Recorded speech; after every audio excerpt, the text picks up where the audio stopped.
कहानी की शुरुआत में हमें जंगल के बीचों बीच एक लड़की को दिखाया जाता है जिसके गले पर क्रॉस का निशान है। इस लड़की का नाम एज़्राइल है। वो इस जंगल में अपने बॉयफ्रेंड के साथ है जो जंगल में आग जला रहा होता है, लेकिन तभी एज़्राइल उस आग को बुझा देती है। दरअसल ये एक ग्रुप से कल्ट से भाग कर आए हैं। पहले ये उसी कल्ट का हिस्सा हुआ करते थे, लेकिन अब इन्होंने उस कल्ट को छोड़ दिया है। दरअसल अब इस दुनिया में बहुत कम इंसान बचे हुए हैं। क्रिश्चियनिटी के हिसाब से इस दुनिया में रैप्चर नाम का एक इवेंट होना था, जिसमें खुद ईश्वर हर एक इंसान को बादलों के ऊपर बुलाएंगे। जो इंसान लायक होगा उसे वहां से हेवन भेज दिया जाएगा, और जो लायक नहीं होगा उसे वापस अर्थ पर भेज दिया जाएगा। रैप्चर इवेंट आज से कई साल पहले हो चुका है, और अब अर्थ पर जितने भी लोग हैं वो किसी से बात नहीं करते, क्योंकि लोगों का मानना है कि बात करना एक तरह का पाप है। इसीलिए इंसानों के गले से वॉइस बॉक्स को निकाल दिया गया है। एज़्राइल के गले में जो क्रॉस का निशान है वो उसी सर्जरी का निशान है जिससे उसके गले से वॉइस बॉक्स को निकाला गया है। लेकिन अब एज़्राइल ने उस कल्ट को, उस ग्रुप को छोड़ दिया है। वो अपने बॉयफ्रेंड के साथ वहाँ से भाग गई। हालांकि उसने अब जंगल में आग बुझा दी है, लेकिन वो बहुत ज्यादा डरी हुई है कहीं कल्ट के लोग इन तक ना पहुंच जाएं।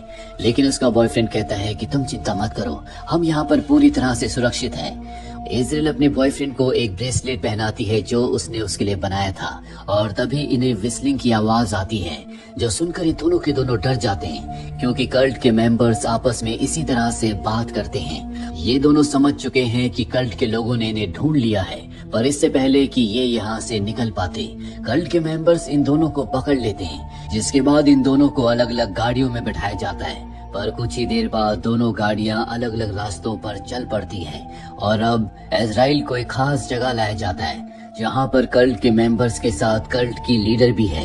एज़्राइल को एक चेयर पर बिठाया जाता है। दरअसल ये एज़्राइल को मारना चाहते हैं। कल्ट की जो लीडर होती है वो एज़्राइल के पैर पर एक कट का निशान लगाती है जहाँ से खून आने लगता है।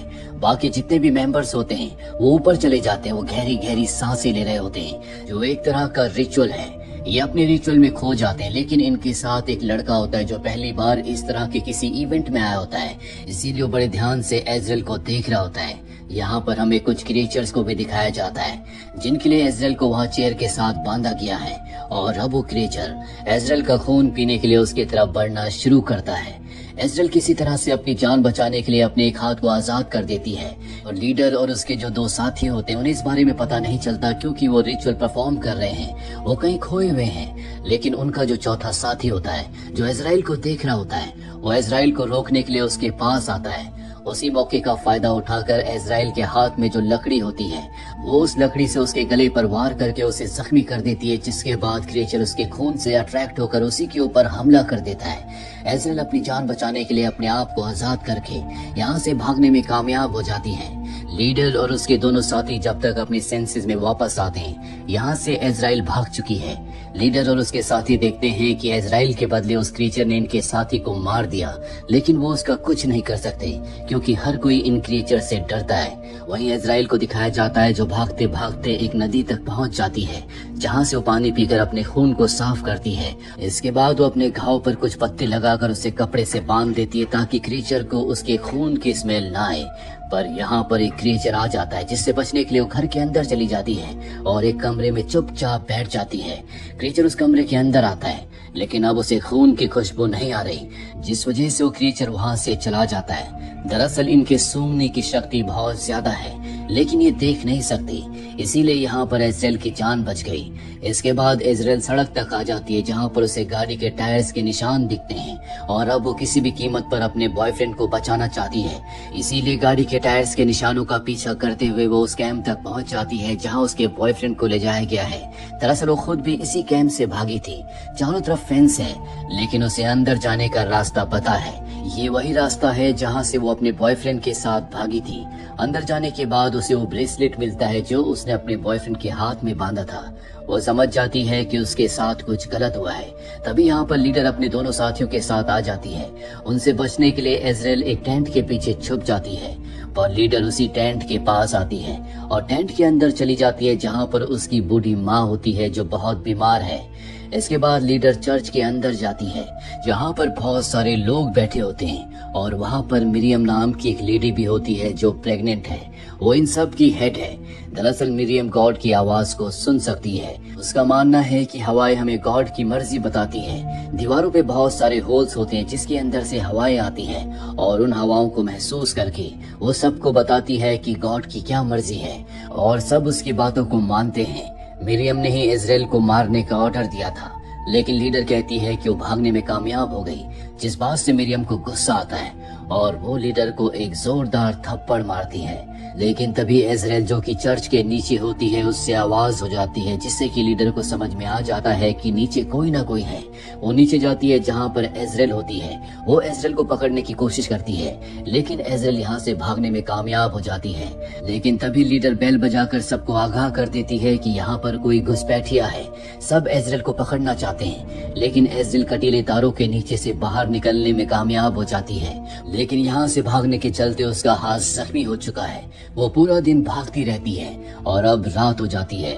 उसके हाथ से खून निकल रहा है, इसीलिए अब क्रिएचर्स भी उसके पीछे हैं, क्योंकि उन्होंने उसके खून की गंध को सूंघ लिया है। वो भागते भागते रोड पर आ जाती है, जहाँ पर उसके सामने एक ट्रक आता है। उस ट्रक से एक आदमी बाहर निकलता है और इजराइल से पूछता है, क्या तुम ठीक हो? इजराइल उसकी बात का कोई जवाब नहीं देती, क्योंकि वो बोल नहीं सकती और ना ही वो उसकी भाषा समझ पा रही होती है।